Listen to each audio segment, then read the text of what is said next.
Alright, so we're going to start to work with the API.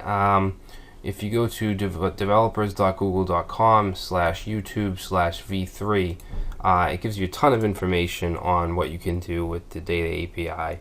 And if we go down and click on API Reference Guide, this is the documentation, which is really good, really in-depth. And down here you can see the different resource types that we can deal with. Okay, so activities, channels, playlists, subscriptions, thumbnails, videos, categories. What we want to deal with is the search, okay, the search resource. Alright, and search has one method called list, alright. So we want to click on that, and this gives us everything we need to know. Alright, so this is the actual URL that we'll be making the GET request to. And these are the parameters that you can include in that request. Basically, the part is the most important because that's telling the API what we want back. All right, and the part we're going to use is called snippet, and that basically gives us things like the video name, the categories, all the metadata that we need. And we're also going to ask for the ID, the playlist ID.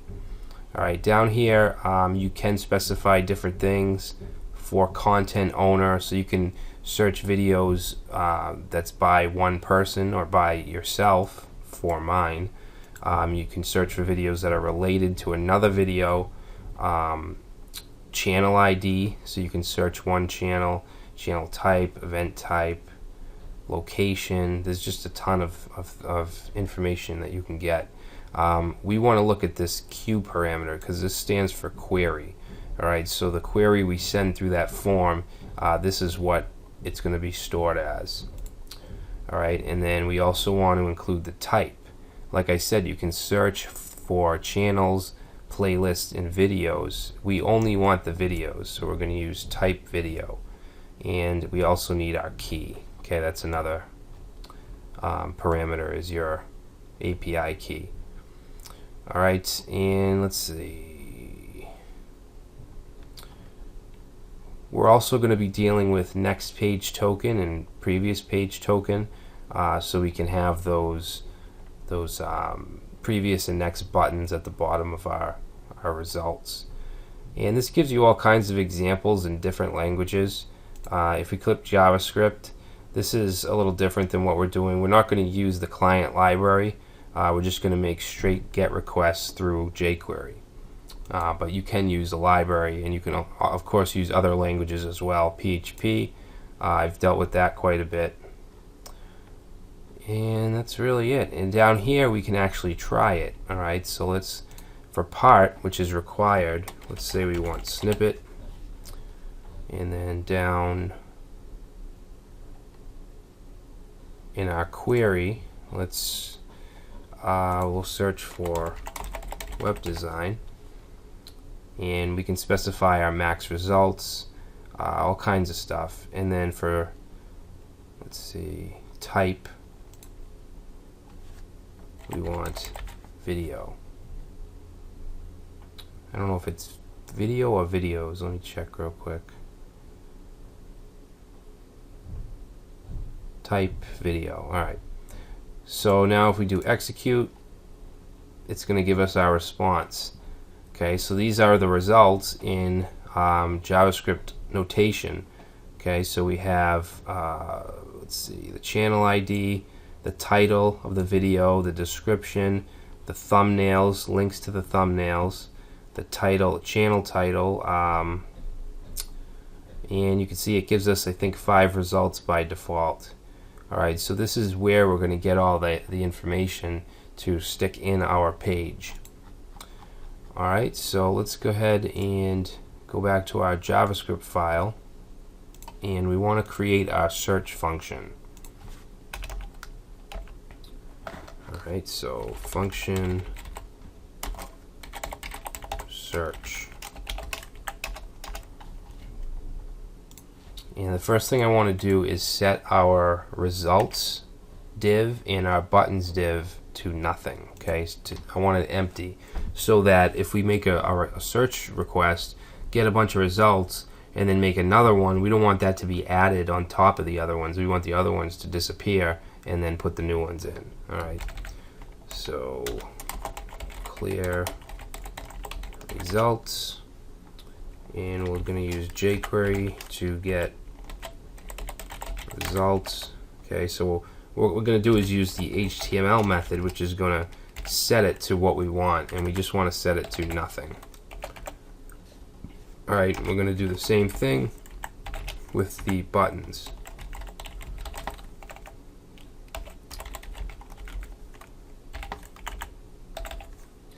Alright, next we want to grab the query that's going through the form. Alright, so get form input, and we're going to set that in a variable called q. Okay, we're going to set this to the ID query, query.val. That'll get us the value. Now we need to make our request, our get request. Okay, so we'll say run get request on API. Okay, so to do this, there's a lot of different ways you can do this in jQuery. We're going to use the get method. Okay, so we want to do a $.get. Alright, and then inside there, we got to include a bunch of things. The first is going to be the URL. Let's use double quotes. Alright, so the URL, if we go back to the YouTube page, is going to be this right here. Okay, so we want to grab this and put that right in the get. Alright. Then we're going to do a comma, and we're going to add our options. Okay, this is where we define the things like part that we actually did through the test form they have at Google. And this is going to be snippet, and I also want to grab the ID.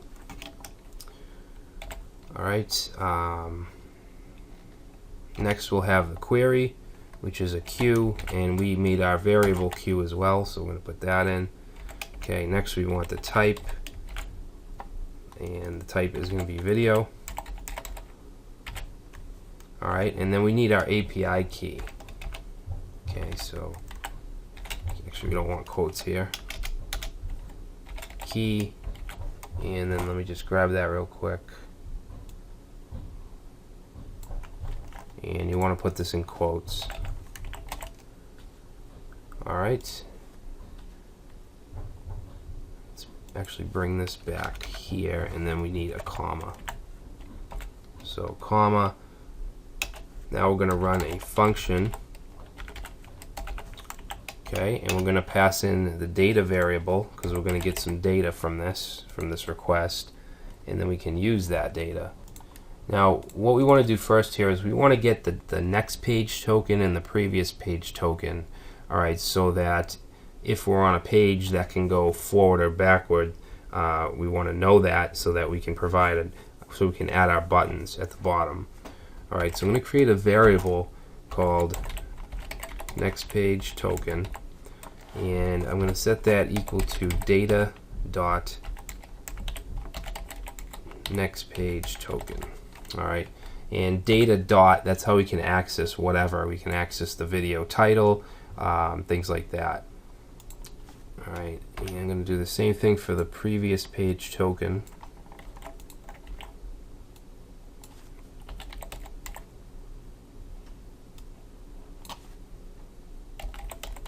Okay, previous page token. And I always like to log the data, console.log, and we can log the actual data. And then what we want to do is we need an each loop.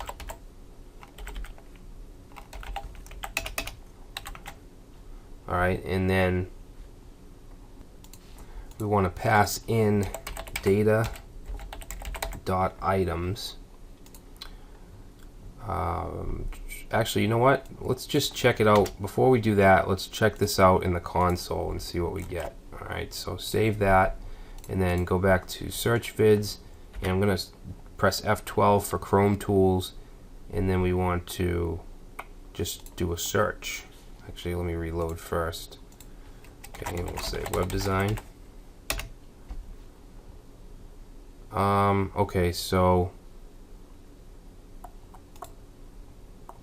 you know what? We need to stop the form from actually submitting.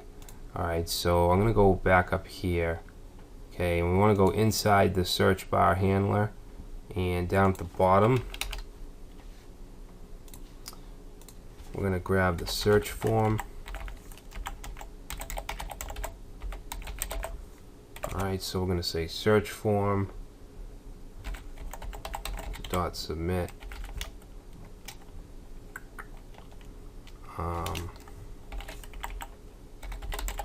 function. Okay, and then the function I want to pass in the event, I just want to stop it from submitting. So here we'll do e.prevent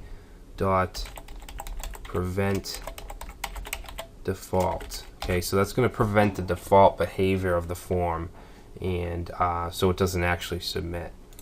Alright, so let's save that and try that again.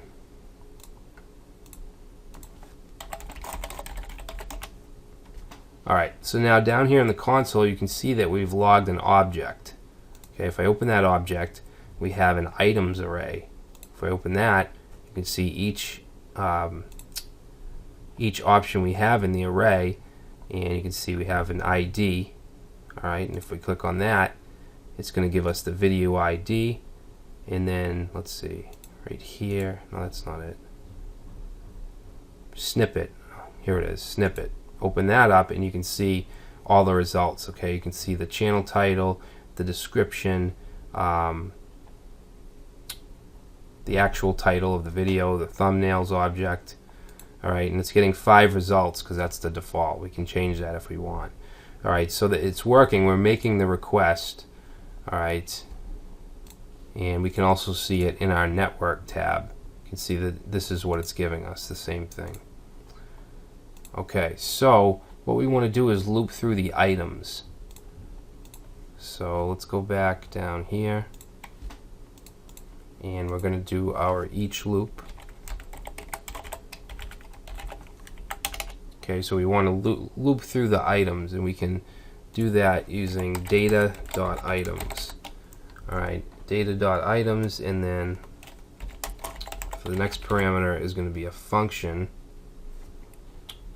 Actually, what did I do? I shouldn't have. Actually, yeah, that's fine. Function. Wait a minute. Let's do that over. Okay, so we have each, and then inside of there, data.items, and then we want a function. Alright, there we go. And the function here is going to get passed in an item. Alright, we'll be able to access every individual item through this. So what we want to do is build our HTML output here. Alright, but I don't want to put it all in this loop. So what I'm going to do is we're going to create a custom function for our data just to build all our output. Alright, so I'm going to say variable output is going to be equal to the function get output. And of course we need to pass in here the item variable, which is coming from here. Okay. So this will be full of our list items with all the video titles and H3 tags and all that. Alright, so what we want to do after we get that is append it to our results unordered list. Okay, so display results. Okay, so we're going to grab results and say dot append output. Okay. Put a little comment here as well.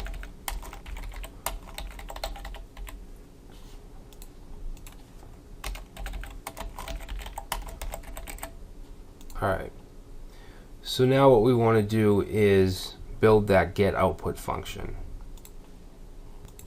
But I think before we do that, we should start that in a new video, just because it's going to take a while to get all our variables, to create the HTML and all that. So we'll do that in the next section.